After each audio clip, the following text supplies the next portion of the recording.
Hey, I'm Elisa. Welcome to the Half Asian Tarot Queen. It's right now the evening of the blood moon solar eclipse. And so I'm kind of doing a during reading because all the readings leading up to it have been super climactic. So this is kind of maybe an integration of all of eclipse season, like at the climax, and like where this is taking us post eclipse season. But yeah, I just pre-pulled some cards, and it definitely looks like this big turning point is happening. But right now I'm just getting overall energies from the Golden Universal Tarot. This is wild. Okay. So at the bottom, we got the 10 of Cups. So this is ultimate, like, happiness, abundance, fulfillment. It's like everything. It's like the happy family, like abundance, like you got it all, like everything. So that's a good ominous message underlying. So we have the Queen of Swords. We have strength. We have the Four of Swords, Empress, and the Three of Pentacles. So this is wild because, like, really kind of what I'm getting from this is like, this is like a huge turning point, and it's like we're definitely like entering into this new era, and we're kind of at this point where it's just like, keep your eyes on the prize. Like, this is where you're going. We're still walking through, like, there's a reading called the Shawshank Redemption, and it's all about this redemption, but like you have to, you know, it's like at the end of the Shawshank Redemption where it's like he has to like swim through this pipe full of shit, and excuse my French, and you know, that's the path to freedom. So it's just like you're gonna have to like speak truth to some kind of situation and like be strong in order to like move through to the next era. But then there's this rebirth and this new foundation on the other side of it. So it's just like it's not like it's just gonna magically appear, like it's not gonna be easy, but like keep your eye on the prize. Like that's the message I'm getting. Okay, so I'm going to go to a different deck now, get you a different perspective. We're going to go to the Urban Tarot, and at the bottom of this deck, we get the Fool. So this is taking a leap of faith into the unknown. This is interesting because we got the Seven of Wands, Valor. We got the Devil. We got the Queen of Cups, which in this case is the Therapist. We got the Seven of Pentacles, Failure in this deck. And then we got the 10 of Pentacles, Wealth. So it's just like, keep your eye on the prize because it's good. But it's like, we're really going to have to stand our ground against like something super toxic, you know? And it's just like, it's almost like, you know, before you can go down your path that's going to lead you to happiness, like you have to slay this dragon to get out of a town or whatever. And so it's almost like you're going to have to slay this dragon. Like you fought like super valiantly against whatever this toxic situation is. And ultimately, you've healed something profound within yourself, whatever it was that was like tying you to this situation. And like in whatever, it's like things aren't turning out how you wanted or thought, you know, But there's like seeds being planted in this sort of failure, in this loss, that are going to lead to something profound. It's just wealth. Like,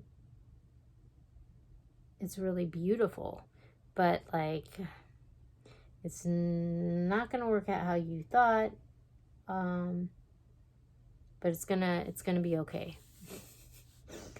So when I go to the mystical shaman, I get the time master. So this talks about like repeating cycles that happen in life, you know. So like, perhaps whatever this toxic situation is, this dragon that you're gonna have to slay to move through this, it's like you've gone head to head with this dragon and like always kind of like lost. But this time is different. Like, this time you've learned whatever lesson it is. That's the key that's going to unlock the door to freedom, you know? So whatever it is that you thought, how you thought things should turn out, is like, it's almost like that was a trap. And it's not going to turn out how you thought or how you thought it should have. But actually, there's something about that if you allow your perspective to evolve beyond that, it's actually going to turn out really good, because you were kind of trapped in like some sort of blockage that's like kind of being revealed at this point, and so you're like graduating to the like next level of life. So we got hummingbird, we got the corn, we got the drum, we got the sweat lodge, and we got the eagle. So this is really interesting, because the hummingbird speaks to like sort of like archetypes. It's like when things happen to you, like Batman, for example.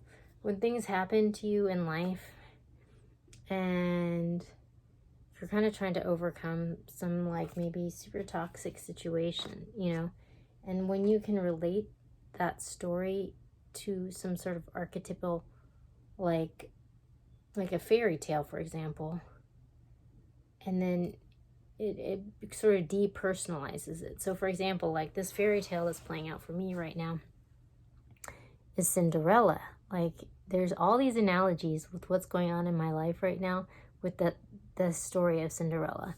And so whenever I get like super down about like being abused or things being unfair or whatever, like I always kind of try to bring it back to this fairy tale, because it gives me hope, and it like sort of depersonalizes it for me, you know.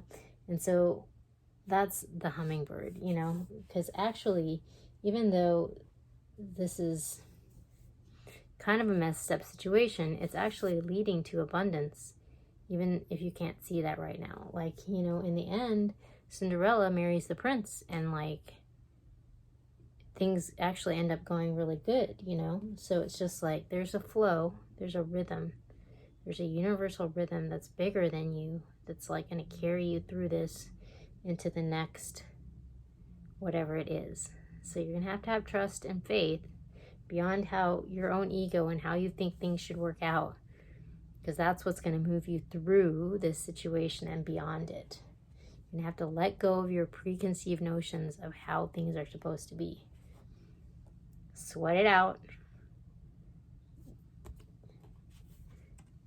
because we're healing from this toxic situation, and we're healing from our connection to it, and like ultimately we're like letting go of it so that we can like spread our wings and fly above the situation, soar above like an eagle, and like ascend. So it's a pretty beautiful message, even though it's challenging but beautiful. So then when I go to the Animal Spirit Oracle, I got the black egg, the raccoon, And at the bottom we got the snake. So this is really interesting because like the combined, well, for one thing, it's interesting that there's all this black darkness here, but and also right now there's a helicopter flying over me, like right now. And so if you watch this channel, you know that, I don't know if you can hear that. That's really significant for me because my dad was a pilot. He's a helicopter pilot in Vietnam, and so like I always kind of get these sort of like affirmations from the universe when helicopters fly over. And there's a reading called Messages from the Birds, which I'll link here, that might be relevant. But it's interesting that there's all this blackness because it's like we're healing this shadow side, and like all of these cards kind of speak to that experience. It's like awakening, like Kundalini energy, but like overcoming fear and having the courage to like speak our truth, and just like distilling things down to complete pure truth and simplicity, and like that just being sort of like the foundation for this totally new era. Okay, so I'm going to the Queen of the Moon Oracle because it is an eclipse and it's kind of a big deal. Oh my gosh, this is at the bottom, which was in, this was in the Ring of Fire solar eclipse reading. It's very significant for me because of my whole vegan cheese empire saga, which is climaxing right now. Okay, so I'm going to pick from Queen of the Moon Oracle, and then we'll, oh my gosh, wow. All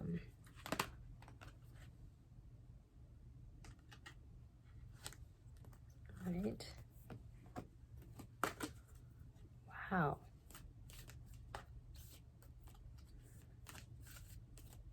Okay. One more. Wow, okay. Okay, so at the bottom of the deck, we got Sovereignty, Queen of the Moon. That's beautiful, especially since one of the readings from the eclipse season was liberating us girls from male white corporate oppression. I'll put that up here. Sovereignty, stepping into our divine feminine power. Then we got new moon beginnings, beginning of a new era, walking through the door to this new era. We got Pleasure, which, look at that artwork. And this looks like this sort of liberation too, which like that is a message that's been coming through also. And I feel like that came through, that message of liberation came through